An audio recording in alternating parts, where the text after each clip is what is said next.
In the working group's opinion, we specified that the charges of espionage have been used as a pretext to detain Mr. Gershkovich, and we also specified that there is discrimination behind the decision to deprive him of his liberty and additional grounds beyond that. So it's a multifaceted decision, and all of these bases led us to the conclusion that he should be released immediately and this detention should be ended. The working group explains that, firstly, Russia has arrested Mr. Ivan Gershkovich without specifying a legitimate legal basis for doing so.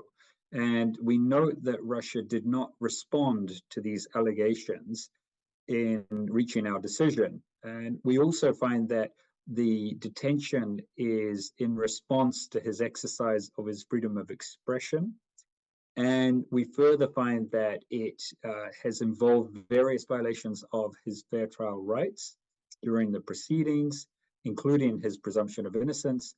And finally, we find that it is part of a pattern of discriminatory detention due to his nationality as an American.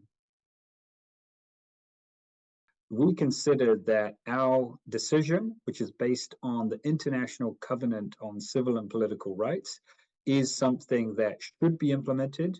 The covenant is something that Russia has freely signed up to and accepted the obligations under, and therefore, as a matter of international law, it is obliged to implement the provisions of the covenant.